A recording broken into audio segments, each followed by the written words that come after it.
All right, so this is a workout like Kelsey, maybe not like Kelsey. Kelsey was just the first one that I remember where you got, not punished, but you had a bonus thing to do every X amount of time. So this one is every 90 seconds, you have to do 3 woman makers. Now the brutal part about that is that woman makers take a long time. So you're not going to be able to move through this particularly quickly. This is a brutal workout. And so my suggestion is whatever dumbbells you choose for the woman makers, make them light. Because if you're doing these and you're using a heavy dumbbell, it could take you 90 seconds to do 3 woman makers.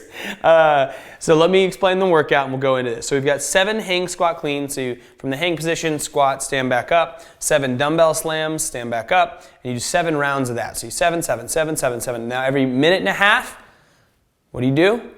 3 woman makers. Now this is one of those things where you get through 1 or 2 rounds pretty quickly because you're fresh. But then it just like the time disappears and all of a sudden you're getting maybe half a round or 1 round per 90 seconds because you've got the 3 woman makers to do. So, be smart about it. If you want a really challenging workout, choose heavy woman makers because that'll just slow you right on down. If you want it to go a little bit quicker, then go ahead and pull back on that load on the woman maker and make it something that you can plug through relatively quickly. I know for me, the 2 rows in the woman maker is really what gets me more than anything else. So, fully loaded, partially loaded, the only difference is you've got a hang squat clean with a barbell or a hang squat clean with a set of dumbbells and dumbbell slams for both of them. And let's see what else we got here. 7 rounds, it's the same for both of those.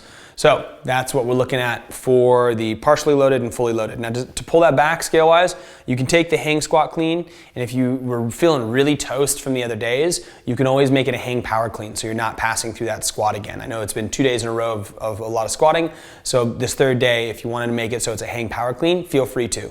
That's your judgment. If you've trained the last 2 days and you're feeling it, then do so. If you haven't, and you're like, I just don't want to squat today, too bad, squat today. You should squat. Squatting is good for you. It makes you better as a human. So 7 hang squat cleans, can always move to a power clean, and you can always pull that back in loading as well. 7 dumbbell slams. Dumbbell slam is where you don't actually let go of the dumbbell. You stop it before it gets to the bottom and you pull it back up. To pull this back, you can always pull back the loading on it. Now just make sure they look good. Chest stays tall, back stays flat. Don't get too crazy with this. And then for the woman makers, you just can pull back the loading. That's the other way you can scale that. Good luck. And enjoy those 2 versions of it.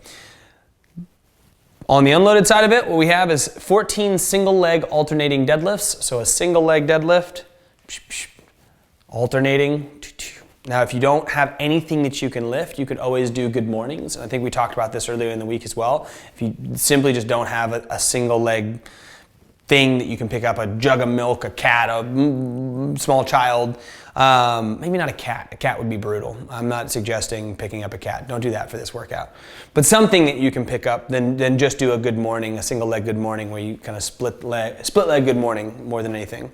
So you do 14 of those, then you do 7 3-point heel taps. It's where you lift your feet up, you got a dumbbell and toot, toot, toot, toot, toot, toot, toot, toot, toot. So there's 3 touches on each side. So 1, 2, 3, 2, 3, and there and back. Those are brutal. And then you do 7 rounds of those. Every 90 seconds you do 3 candlestick to handstand hold. The hold is more just like a kick up than anything else. Candlestick is where you sit down, you roll, sit back up, kick up to a handstand. Now here's the deal.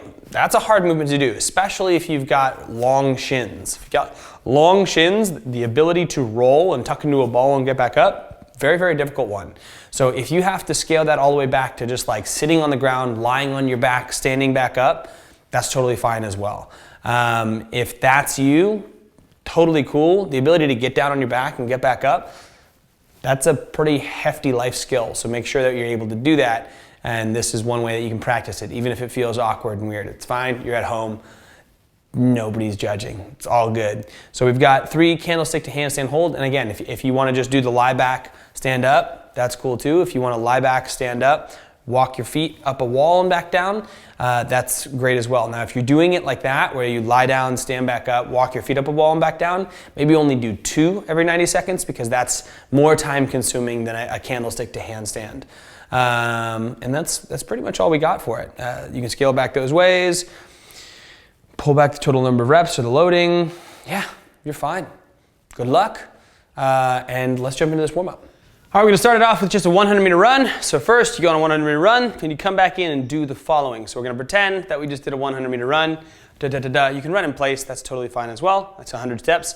Come back in and you can do 5 kick up to handstand with a 3-second hold. Now, obviously, if you can't do this, do a walk up the wall. But if you can do it, you're gonna kick up to the, this is what we're looking for. Just kick up and hold there for 3 seconds. If you have to just walk your feet up onto something, that's totally cool too. If you gotta put your feet up on a box or walk your feet up on a couch, or just go into a kind of downward doggy, what is it?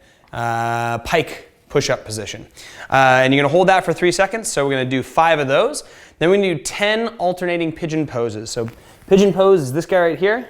So 1, switch to the other side, 2, switch to the other side, 3. These are one of my favorites, that's why you see them all the time. They're also awesome. So 10 alternating pigeon poses, then 15 sit up to straddle or sit up to pike, and you're just gonna rotate between the two. So you just go sit up to straddle, his wide foot, and sit up to pike, his feet together.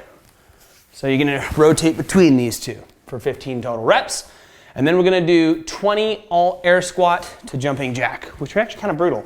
So you get out to a squatting position, squat down, stand up, and do a little jump and a jack. I guess overhead's the jacking.